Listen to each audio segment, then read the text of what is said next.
ధర్మాత్ముడైన వాడు కూడా ఎప్పుడూ భగవన్నామస్మరణ చెయ్యాలి. ఆ నామస్మరణ వల్లే సరైనటువంటి రక్షణ దొరుకుతుంది. అదే చెబుతున్నాడు ఇక్కడ.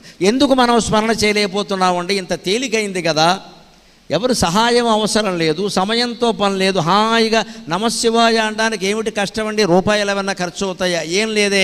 కానీ ఎందుకు చేయని తెలుసా? దాన్నే తర్వాత పద్యంలో చెబుతున్నాడు ఆయన. అందరం తలో పనిలో మునిగిపోయి ఉన్నామండి, భగవంతుని స్మరించడానికి ఎవరికి తీరిక లేదండి. ఆ మునిగిపోయిన పనులు ఏమిటో తెలుసా? ధనికుండు ఆర్జన రక్షణ వ్యయములన్ దైన్యంబునన్ పేదయున్. ధనికుండు ఆర్జన రక్షణ వ్యయములన్ దైన్యంబునన్ పేదయున్. జనులిట్లందరూ దుఃఖమెల్లగొనగా, జనులిట్లందరూ దుఃఖమెల్లగొనగా సౌఖ్యంబునానందమున్. పని లేకిక్కడ నిన్ను చేరినవి సౌఖ్యంబు ఆనందమున్. పని లేకిక్కడ నిన్ను చేరినవి నీ పాదంబులే గొల్తు దేవా, నీ పాదంబులే గొల్తు. వానిని జీతంబుగా నాకు నీ గదవె దేవా భక్త చింతామణి. వానిని జీతంబుగా నాకు నీ గదవె తండ్రి భక్త చింతామణి. ఒక చమత్కారమైన మాట చెబుతున్నాడు, పరమ రహస్యం, పరమ సత్యం కూడా. లోకంలో ఎవరూ సుఖంగా లేరు, ధనవంతులు సుఖంగా లేరు, పేదవాళ్ళు అసలే సుఖంగా లేరు. ఆ విషయం తెలుస్తూనే ఉంది. పేదవాడు సుఖంగా లేడంటే అర్థం అవుతుందండి. ధనవంతులు ఎందుకు సుఖంగా ఉండరండి? ఉండరు. ఎవడి కష్టాలు వాడుకున్నాయి, ఎవడి వ్యాపకాలు వాడుకున్నాయి, ఎవడి తాపత్రయాలు వాడుకున్నాయి. పేదవాడికి ఒకటే తాపత్రయం అంట, డబ్బు సంపాదించడం అనేది ఒకటే తాపత్రయం. ధనవంతుడికి 3 తాపత్రయాలు ఉంటాయట. ఏమిటవి? ధనికుండు ఆర్జన రక్షణ వ్యయములను. సంపాదించడం ఒక బాధ, దాన్ని రక్షించుకోవడం ఒక బాధ, ఖర్చు పెట్టడం ఇంకో బాధ. 3 బాధలు ఉంటాయి వాడికి. నిద్ర అట్టదు అందుకే. 3 పనులు ఉన్నాయి వీడికి. పేదవాడికి ఒకటే పని, 4 డబ్బులు వస్తే చాలు, 4 డబ్బులు వస్తే చాలు, 4 అప్పుడు ఎలా రక్షించుకో. ఉండడానికి ఏమైనా ఉంటే కదా రక్షించడానికి. ఏముంది ఇక్కడ? 100 రూపాయలు ఏమి రక్షిస్తావు? సాయంత్రం అయితే 400 500 వచ్చే ఆటో వాడికి అందులో రక్షించేందుకు ఏముండదండి. అందులో మళ్ళీ 100 వాడు వేసేస్తాడు, అనుమానం లేదు. 200 300 పట్టుకెళ్ళి ఆటో అద్దె కింద కట్టాలి, అది తప్పదు. ఇక 200 ఉంటుంది, భార్య ఇస్తాడు. పులుసుకో 2 లేకపోతే చంపేస్తానంటాడు. వాడు భార్య మహాపతివ్రత, వాడు చెప్పినట్టు ఉంటుంది. లేకపోతే ఏం చేస్తాడో వాడికి తెలుసు. వాడు కావలసిన కూర ఉండి వీడు శుభ్రంగా పులుసుకోర కొట్టేస్తాడు. ఆటోలో కాళ్ళు అడ్డంగా పెట్టేస్తాడు. అరగరే నారాయణ ఆది నారాయణ కరుణించి మమ్మేలో కమలలోచనుడా అన్నాడు. మళ్ళీ తెల్లారకట్ట ఆటో తీసే వరకు వాడికి బాధ లేదు. వాడికి ఎవరు ఏది కొట్టేస్తారనే బెంగ లేదు. ఒకవేళ ఆటో కొట్టేస్తారనే బెంగ ఉంటే అద్దె ఇచ్చిన వాడికి ఇచ్చేసి పొద్దున తీసుకుంటానని చెబుతాడు. అది వాడిదే, అయిపోయింది. అరుగు మీద పడుకున్నాడు కాళ్ళు చాపుకని. ధనవంతులు ఎలా పడుకోగలడా? 100 కోట్లు 200 కోట్లు 300 కోట్లు సంపాదించాడు. ఇవి మంచం కింద దాచాడు, కంచం కింద దాచాడు, బాత్రూమ్ కింద కూడా దాచేశాడు. ఎక్కడెక్కడో స్విస్ బ్యాంకులో పెట్టాడు. కొడుకు పేరు మీద, ఒక్క కొడుకు కాదండి, కొడుకు మేనల్లుడు తమ్ముడికి చూషణ చెప్పినటువంటి వాడి పేరు మీద కూడా పెట్టేశాడు. బినామీ పేర్ల మీద పెట్టేశాడు. వాళ్ళంతా ఎవరెవరు ఎక్కడ నొక్కేస్తారో అని బెంగ. అందుకోసం మళ్ళీ తిరుపతికి మొక్కుతాడు. ఎన్ని బెంగలో ఎన్ని గొడవలో. ఇదంతా సంపాదించడం ఒక బెంగ, రక్షించుకోవడం ఒక బెంగ, దాన్ని ఖర్చు పెట్టడం కూడా బెంగే. ఇంత కష్టపడి సంపాదిస్తాడు ఆయన. ఈయనకి బ్రహ్మాండమైన కొడుకు పుడతాడు. ఎటువంటి కొడుకు పుడతాడు? వీడు ఏ పని చేయడు, బీటెక్ మధ్యలో మానేస్తాడు. నేను సినిమా హీరో అవుతా అంటాడు. అది చాలా తేలిక బీటెక్ చదవడం కంటే. నేను అవుతా అంటాడు. వద్దంటే ఒప్పుకోడు. తల్లిని బతిమాలుతాడు. ఆవిడ అంటుంది మీరు అవ్వలేదు, వాడినేనా అవనేంటి అంటుంది. నమశివాయ. తల్లి కొడుకు సపోర్టు. మీరు అవ్వలేదు, వాడినేనా అవనేయండి అంటూ. ఈ పెద్ద మనిషి పెట్టుబడి పెడతాడు. వీడిని హీరోగా పెట్టి సినిమా ఎవడు తీస్తాడండి? పగలు చూస్తే రాత్రి కళ్ళకి వచ్చేలా ఉన్నాడు వీడు. వీడు హీరో అయితే ఎవడు చూస్తాడు సినిమా? కానీ నాన్నకు డబ్బు ఉంది, ఆయన 500 కోట్లు సంపాదించాడు. ఏం చేసుకుంటాడు? పెట్టో నేను సినిమా అవుతా. ఎందుకంటే ఇవి అక్రమంగా సంపాదించిన వాళ్ళకి ఇటువంటి సంతానమే కలుగుతారు. మొత్తం శ్రీమద్ రమారమణ గోవింద అయిపోవాలి కదా. ఎందుకంటే ఎవడికి ఇమ్మంటే ఇవ్వవు నువ్వు, కాబట్టి కొడుకైతే ఇవ్వక తప్పదు కదా. వాడు ఒక సినిమా తీస్తాడు, ఆ హీరోయిన్ నడుము మీద చెయ్యేస్తాడు. దాంతో వాడు పని అయిపోయింది. షాక్ కొట్టింది వాడికి, అవాక్ అయిపోయాడు. ఆ సినిమా పోయింది, ఆ హీరోయిన్ పోయింది, వీడు పోయాడు, ఇంటికి వచ్చాడు. వీడు ఇంకేమైనా పని చేస్తాడు, నేను హీరో, నేను ఏ పని చేయకూడదని కూర్చుంటాడు ఇక్కడ. మొత్తం మీద సర్వభ్రష్ట అయింది జీవితం ఇక్కడ. అంచేత డబ్బు సంపాదించడం ఒక ప్రమాదం అయితే దాన్ని రక్షించుకోవడం మరీ ప్రమాదం. ఖర్చు పెట్టడానికి కూడా ఇబ్బంది. తండ్రి ఖర్చు పెట్టిన సొమ్మంతా వీడు ఖర్చు పెట్టేస్తాడు. నిజంగా ఆ తండ్రి ఒకవేళ 500 కోట్లు సంపాదించినా కూడా చాలా కష్టపడి సంపాదించాడు. చాలా చిన్న స్థాయి నుంచి పైకి వచ్చాడు ఆయన, చాలా చిన్న స్థాయి. ఏదో అలా అలా అలా ఎదిగి నెమ్మదిగా దేంట్లోనో మంచి పెట్టుబడి పెట్టాడు, లాభాలు వచ్చాయి. ఏదో స్థలం కొన్నాడు, ధర పెరిగింది, ఏదో జరిగింది, ఆయన కాస్త సంపాదించాడు. అంత కష్టం వీడు వాడు కడుపున పుట్టాడు, ఆ కష్టం కూడా వాడే పడ్డాడు, వీడు పడలేదు. వాడు కడుపున పుట్టిన మాట నిజమే, ఆ కష్టం కూడా వాళ్ళే పడ్డారు. వీడు ఎక్కడ పడ్డాడు, ఊరికే బయటపడ్డాడు అంతే. ఏమీ కష్టపడకుండా వీడు మొత్తం ఖర్చు పెట్టేస్తాడు అంతే. ఇప్పుడు ఈ తండ్రికి ఏమనిపిస్తుంది, ఈ 500 కోట్లు సంపాదించడానికి నేను ఎంత యాతన పడ్డాను, వీడు పనికిమాలిన హీరోని బట్టి సినిమా తీసి 500 కోట్లు 5 నిమిషాల్లో ఆవిరి చేసేసాడు రా, ఏమి జాతకం రా అనుకుంటాడు. ఇదే లెక్క, ఇదే కవి గారు చెబుతున్నది. ఇప్పుడు భక్త చింతామణి శతకం ఇప్పుడు కాదండి, ఇంకా 100 ఏళ్ల తర్వాత కూడా అవసరమైనటువంటి శతకం ఇది, 100 ఏళ్ల తర్వాత కూడా. అందుకని ధనికుండ అర్జన రక్షణ వ్యయములన్, డబ్బున్న వాళ్ళందరూ ఎలా సంపాదించాలి, దాన్ని ఖర్చు పెట్టకుండా ఎలా చూసుకోవాలి, ఖర్చు పెడితే మళ్ళీ లాభం వచ్చేలా ఎలా ఖర్చు పెట్టాలి, ఈ తాపత్రయంలో ఉన్నారు.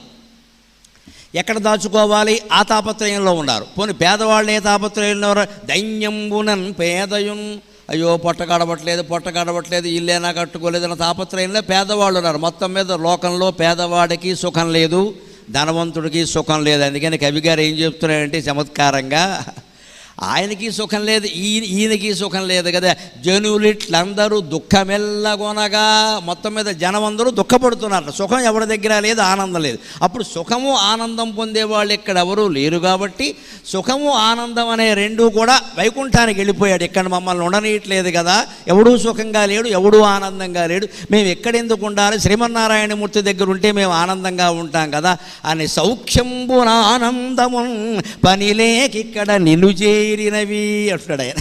ఇక్కడ ఈ లోకంలో సుఖపడేవాడు ఆనందంగా ఉండేవాడు లేడు కాబట్టి, ఇక్కడ లోకంలో సుఖము ఆనందం లేవు కాబట్టి వాటికి ఏం పని లేదు. ఉపయోగించేవాళ్ళు లేకపోతే వస్తువులు ఉండి కూడా దండగే కదండి. అందుకని సౌఖ్యం ఆనందం వైకుంఠానికి వెళ్ళిపోయాడు. అందుకని ఈయనేమంటాడంటే, నీ పాదంబులే గొంతు ఓ శ్రీమన్నారాయణమూర్తి, నేను నీ పాదాలే ఎప్పుడూ మనస్సులో నమో నారాయణాయ నమో నారాయణాయ నమో నారాయణాయ అని స్మరిస్తూ ఉంటానయ్యా. ఏదైనా పని చేస్తే జీతం ఇస్తారు కదా, అందుకని నీ స్మరణ చేసినందుకు నాకు జీతంగా సుఖం ఆనందం అనే రెండూ ఇవ్వవయ్యా అని ప్రార్థిస్తున్నాడు ఆయన. ఇది కావలసి. మనం నిజంగా డబ్బుని మించి సుఖాన్ని పేదరికాన్ని కూడా జయించాలి అంటే నిరంతరం స్మరించాలమ్మా, నిరంతరం స్మరించాలి.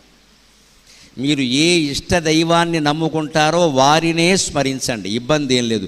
దీనికో దేవుడు దానికో దేవుడు ఉండరు. ఒకవేళ డబ్బు కావాలి అంటే లక్ష్మీదేవి, చదువు కావాలి అంటే సరస్వతీదేవి, శరీర బలం కావాలి మనోధైర్యం కావాలంటే గౌరీదేవి, సాహసం చేయాలి ధైర్యం కావాలంటే ఆంజనేయ స్వామి, బ్రహ్మచర్య దీక్షను కాపాడుకోవాలి ఎటువంటి వ్యామోహాలు ఉండద్దంటే అయ్యప్ప స్వామి, సమస్త వైభవాలు పట్టాలి అంటే వెంకటేశ్వర స్వామి, జ్ఞాన వైరాగ్యాలు కావాలంటే పరమశివుడు. అన్ని రకాల దేవతలతో వెలసిల్లే మతం హిందూ మతం ఒక్కటే, ధర్మం హిందూ ధర్మం ఒక్కటే. నాకు ఒకే దైవాన్ని ఒకే రూపాన్ని ఒకే నామాన్ని పట్టుకుని వేలాడడం ఇష్టం ఉండదండి, నాకు వైవిధ్యం కావాలి, మై మైండ్ నీడ్స్ వెరైటీ అని ఎవరైనా అంటే ఆ వెరైటీ మొత్తాన్ని ఇవ్వగలిగింది ప్రపంచం మొత్తం మీద హిందూ ధర్మం ఒక్కటే, మరో మతం లేదు. నీకేం కావాలంటే ఆ దేవుడు సిద్ధంగా ఉన్నారు. 3 కోట్ల మంది ఉన్నారు, లెక్కలేదు ఇక్కడ. 3 కోట్ల మంది, ఏ దేవుడు కావాలంటే ఆ దేవుడు తీసుకో. మతం మారే కర్మ మనకేమిటండి, మన మతంలోనే ఇటు నుంచి అటు ఎడతాం, అటు నుంచి ఇటు వస్తాం, మనకి తిరుగులేదు. ఇంకా సోమవారం ఓ దేవుడు, మంగళవారం ఓ దేవుడు, ఆదివారం ఓ దేవుడు. దేవుళ్ళు లేని ఖాళీగా ఉన్నారు కానీ వారాలు ఖాళీగా లేవు ఎక్కడ. ప్రతి వారానికి ఓ దేవుడు ఉన్నాడు. నువ్వు రోజుకి ఏ దేవుడికి ఏ వారం ఇష్టమో ఆ గుళ్ళోకి వెళ్ళాలంటే 7 రోజులు గుళ్ళోకి వెళ్ళాల్సిందే, తప్పదండి. ఇంత గొప్పగా ప్రజాజీవన విధానంలో మతాన్ని ఏకం చేసినటువంటి ధర్మం హిందూ ధర్మం. అందుకే హిందూ ధర్మం మతం కాదండి, ఇట్స్ లైఫ్ స్టైల్, అది జీవన విధానం. మనిషి ఎలా బతకాలో చెబుతుంది, పోయేటప్పుడు కూడా ఎలా ఉండాలో చెబుతుంది, ఎలా మాట్లాడాలో చెబుతుంది, ఎలా నిలబడాలో చెబుతుంది, ఎలా సంసారం చేయాలో చెబుతుంది, పిల్లల్ని ఎలా పెంచాలో చెబుతుంది, ఎటువంటి చదువు చెప్పించాలో చెబుతోంది. జీవితంలో ప్రతి సన్నివేశానికి ధర్మంతో ముడిపెట్టారు మన ధర్మంలో. అంతే, ఇది మతం కాదు, it's not religion, it's life style, జీవన విధానం అంటారు దీన్ని. అందుకని ఎన్ని మతాలు ఎన్ని దెబ్బలు కొట్టాలని చూసినా, ఎంతమంది విదేశీయులు విమతస్థులు ఎన్నిసార్లు దాడి చేసినా నానాటికి హిందూ మతం పెరుగుతూనే ఉంది తప్ప దీనికి మరణం లేదు.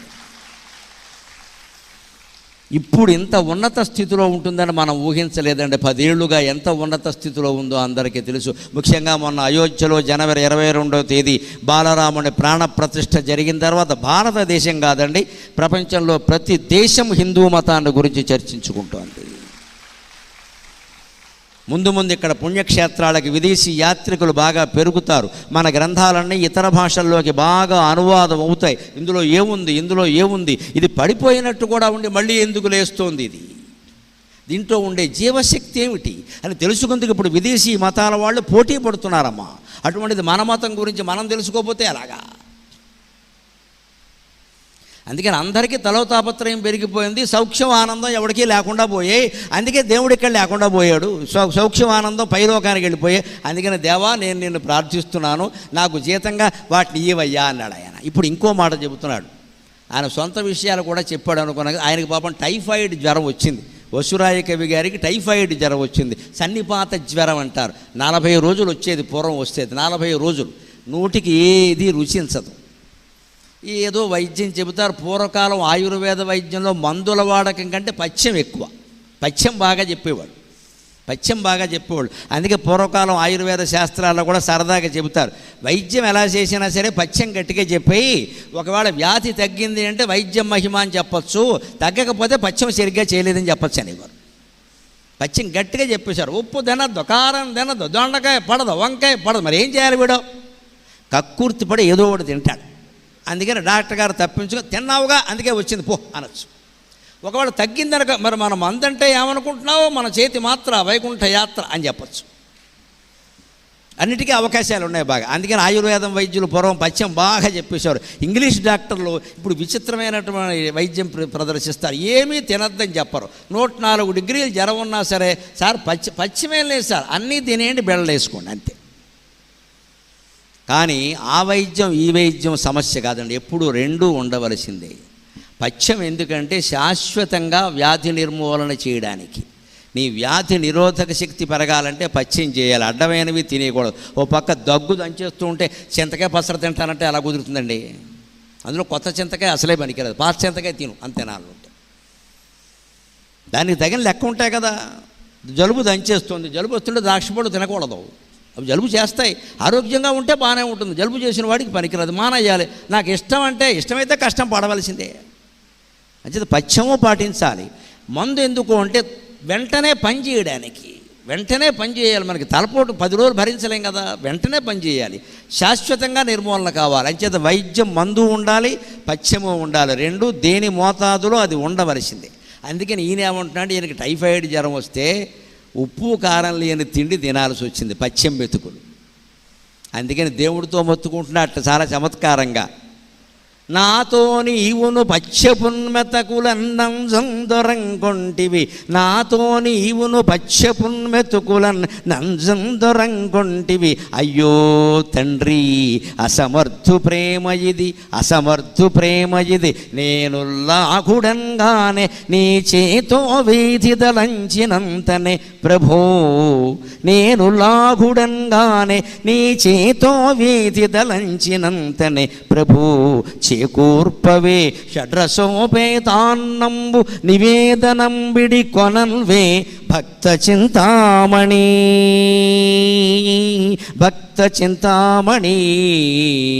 ఈయన పథ్యం తినలేక నానాయాతన పడిపోతున్నాడు. నాలిక్కి రుచించదు తిందామంటే, ఏదో కొంత తినకపోతే నీరసం వస్తుంది.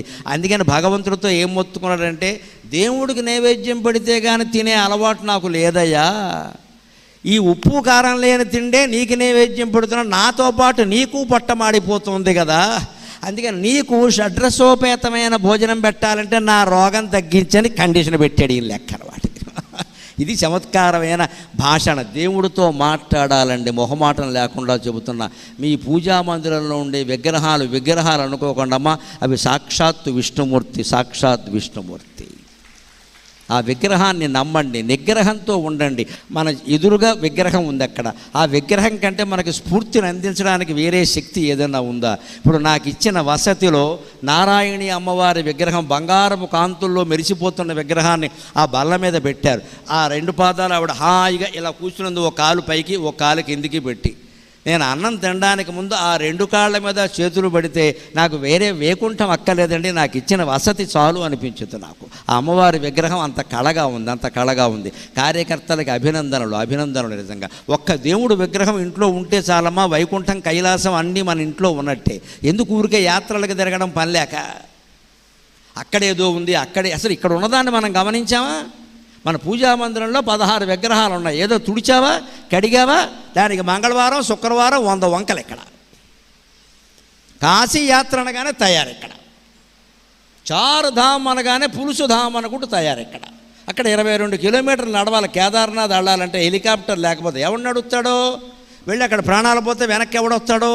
నువ్వు హెలికాప్టర్లో వెళ్ళినా కూడా 2-3 కిలోమీటర్లు కనీసం నడవాలి. 70-80 ఏళ్ళు దాటిన ఈ పెద్ద ఆయనకి ఎందుకు పని లేక ఎక్కడికే? అన్నీ చూసా, అదొక్కటి చూడలా. ఇదో పెద్ద బ్యాంక్ ఎక్కడ. ఇప్పుడు అదొక్కటి చూసి ఏం చేస్తావు? అబద్ధాలు మానలేదు, అక్రమాలు మానలేదు, వంకర డైలాగులు మానలేదు, ఆక్షేపించడాలు మానలేదు, ఆరోపణలు మానలేదు. నువ్వు కేదార్నాథ్ వెళ్ళి ఏం చేస్తావు? ఇక్కడ బుద్ధి మార్చుకోవచ్చు కదా. మార్చుకోడండి. మన బుద్ధిలా ఉండగానే యాత్రలు చేయగానే ఏదో రావాలి, అలా రాదండి. ఒక మాత్ర వేయగానే శరీరంలో మార్పు వస్తుంది కదా మిత్రమా, ఆలోచించండి. ఒక మాత్ర వేసుకోగానే శరీరంలో మార్పు వస్తుంది కదా. ఒక యాత్ర చేయగానే మన మనస్సులో మార్పు రావద్దండి. మాత్రకుండే విలువ యాత్రకు ఉండదా? కాశీ వెళ్ళినా, రామేశ్వరం వెళ్ళినా, అయోధ్య వెళ్ళినా మన స్వార్థం మనలోనే ఉందంటే, మన కుళ్ళు బుద్ధి మనలోనే ఉందంటే, మన పక్షపాతం మనలోనే ఉందంటే మన యాత్రలన్నీ మొత్తం దండగైపోయినట్టే కదండి. అది మార్చుకోవడం నీ ఇంట్లో ఉండి మార్చుకోవచ్చు. అందుకే ఆయన ఇంట్లో ఉన్న దేవుడు రామచంద్రమూర్తి విగ్రహం. అది ఆ విగ్రహంతో అంటున్నాడు ఆయన, నాతో నీవును పచ్చపున్మెతుకులన్నందొరంగొంటివి. నాకు టైఫాయిడ్ జ్వరం వచ్చి డాక్టర్ గారు ఏదో పచ్చం చెప్పడం వల్ల ఆ దిక్కుమాలిన తిండే నీకు కూడా నైవేద్యం పెట్టాల్సి వస్తుందయా. నువ్వు రామచంద్రమూర్తివి, పట్టాభిషిక్తుడివి, ఒక మహారాజు కుమారుడివి, ఒక చక్రవర్తికి అల్లుడివి, నీకు షడ్రసోపేతమైన భోజనం పెట్టాలి. కానీ ఈ కర్మ నాకేమిటయ్యా? కానీ మరి నేను తినకూడదు, నీకు నైవేద్యం పెట్టకుండా నేను తినకూడదు. అందుకని నీకు డాక్టర్ గారు చెప్పిన ఆహారమే పచ్చం మెతుకులే పెడుతున్నానయ్యా. అంచేత నువ్వు పని చేయి, నీకు కూడా నీ జబ్బు పోవాలి, షడ్రసోపేతాన్నం తినాలంటే నా జబ్బు తగ్గించవయ్యా అని షరతు పెట్టాడు ఆయన. నాకు జబ్బు తగ్గిపోతే నేను హాయిగా శుభ్రంగా గారెలు, ఆవళ్ళు, పరవాన్నం అన్నీ చేసేసి మంచి పులిహోరలో మిరపకాయలు నిలువుగా చీరేసి పచ్చిమిరపకాయలు వేసేసి ఇంగువ కూడా బాగా దట్టించేసి బ్రహ్మాండంగా చింతపండు పులిహోర వేస్తానయా, బూరెలు పెడతానయా, అందులో కన్నం పెడతానయా, కన్నం నిండా నెయ్యి వేస్తానయా, బొగ్గకో బూరు చొప్పున తినాల్సిందేనయ్యా ఖచ్చితంగా అని రామచంద్రమూర్తిని అంటే ఆ బూరు బొగ్గల కోసం ఆయన వ్యాధి తగ్గించాడండి. అనుమానమే లేదు. భక్తుడు ప్రార్థన భగవంతుడు వింటాడు. ఎంత చిన్న కష్టం వచ్చినా, ఎంత చిలిపి వ్యవహారమైనా భగవంతుడికి చెప్పండి, మానవ మాతృడికి చెప్పకండి. పిల్లలకి చెప్పడం కూడా దండగే. నన్ను అడిగితే 18 ఏళ్ళు దాటాక ఎవడు ఏం చెప్పినా వినడమ్మా. వాడు వయస్సు మాట వింటాడు, మన మాట వినడు వాడు. ఈ ఉపదేశాలు దండగా, మన సమయం వృధా అయిపోతుంది. ఇక అక్కడి నుంచి ఏదో సైకాలజిస్ట్ అనడం, లేకపోతే మా బోటి గురువులను పట్టుకోవడం, మీరు చెప్పండి అనడం. తల్లి తండ్రి చెబితే విన్నవాడు మేము చెబితే ఎందుకు వింటారండి? పానుగంటి లక్ష్మీ నరసింహారావు గారు సాక్షి వ్యాసాల్లో అంటాడు, తండ్రిని తన్న తనయుడు మామగారి మొగమనకు మంగళహారతి ఇచ్చునా అంటాడు. తండ్రిని దన్నట్ట, మామగారికి మంగళహారతి ఇస్తాడు, వాడిని ముందే తంతాడు. తండ్రి మీద లేని గౌరవం మామగారి మీదకు ఉంటుందండి పని లేక. ఎవరో బయట వాళ్ళ మీద ఉంటుందనుకోవడం పొరపాటు. ఎవరైనా చేయవలసింది ఏమిటి అంటే 18 ఏళ్ళు 20 ఏళ్ళు వచ్చే వరకు మన బాధ్యత. అందున 10 ఏళ్ల లోపు పిల్లల్ని అసలే వదిలిపెట్టద్దండి. వాళ్ళు విసుక్కున్నా సరే చెప్పాల్సిందే, హెచ్చరికలు చేయాల్సిందే, మందలించాల్సిందే, చేయించాల్సిందే, వదిలిపెట్టద్దండి. ఆ విరక్తి అప్పుడు రాకూడదు. 10 ఏళ్ల వరకు సంపూర్ణ బాధ్యత మనదే, తల్లిదండ్రులదే. 10 నుంచి 20 వరకు 50-50, సగం మంది సగం వాళ్ళది. పైగా ధర్మశాస్త్రంలో కూడా చాలా స్పష్టంగా ఉంది. గరుడ పురాణంలో చెబుతారు, 8 ఏళ్ళు లోప పిల్లలు ఏ తప్పు చేసినా అది తల్లిదండ్రులకు వస్తుంది, పాపం పిల్లలకి రాదు. వాళ్ళు బాధ్యత తీసుకోకపోవడం వల్లే అలా తయారయ్యారు. వాళ్ళదే పూర్తిగా. ఒక పక్షిని పొరపాటుని పిన్నీసి పెట్టి గుచ్చాడు అంటే ఆ పాపాన్ని పిల్లాడు అనుభవించారమ్మా, తల్లిదండ్రులు అనుభవించాలి. ఆ పని చేస్తుంటే మీరు ఎందుకు చూస్తూ ఊరుకున్నారు? చూసుకోవాలి. అక్కడ పిల్లాడికి ఉండదు పాపం, తల్లిదండ్రులకే ఉంటుంది. 8 నుంచి 16, 18 ఏళ్ళు వచ్చే వరకు 50-50 లెక్క సగం వాళ్ళది, సగం మంది. ఎందుకంటే వాడు సొంతంగా తయారవుతున్నాడు, వాడు బాధ్యత వహించాలి, మనం కూడా చూడాలి. 18 దాటాక మాత్రం పూర్తిగా వారిదే, ఇక వీరిదేం లేదు ఇక్కడ. ఎందుకంటే సర్వస్వతంత్రం వచ్చేసింది. ఇక తల్లిదండ్రులు చెప్పినా వినడు, వాడు బుద్ధికి ఎలా తోస్తే అలా చేస్తాడు. అందుకని పాపాలు వాడివే, పుణ్యాలు వాడివే, మనకేమీ సంబంధం లేదు. అలాగని వదిలేయమని కాదు, అక్కడ బాధపడక్కలేదు ఇంకా దాని గురించి. తర్వాత కూడా 20 ఏళ్ళు వచ్చినా 30 ఏళ్ళు వచ్చినా కొడుక్కో కూతురుకో వాళ్ళు ఇంకా చెప్పించుకునే స్థితిలో ఉన్నారు అంటే వాళ్ళకి చెప్పడం కంటే పూజా మందిరానికి వెళ్ళి తలుపు వేసేసి అమ్మవారికి చెప్పడం మంచిదమ్మా, అమ్మవారికి చెప్పడం మంచిది. ఆవిడ 24 గంటల్లో మార్చేస్తుంది మనుషుల్ని. కేవలం ఈ ప్రార్థిస్తున్న ఇల్లాలి కోసం మార్చేస్తుందమ్మా, అనుమానం ఏం లేదు అక్కడ. ఇది ఏడుస్తోంది నా భక్తురాలు, రోజు లలితా సహస్రం చదువుతుంది, పిల్లల కోసం నానా తాపత్రయం పడుతుంది, ఆ వెధవ దీని మాట వినడం లేదు అని చెప్పి ఒక దెబ్బలో మార్చేస్తున్నామా, అమ్మవారి శక్తి అటువంటిది, అనుమానం వెళ్ళ. అందుకని విగ్రహం అనుకోకుండా దయచేసి దేవతలకి చెప్పండి. అందుకని చెబుతున్నాడు, నాతో పాటు పచ్చం మెతుకులు నీకు కూడా ఎందుకయ్యా, ఇదేం కర్మ, హాయిగా నువ్వేనా సుఖంగా ఉండొచ్చు.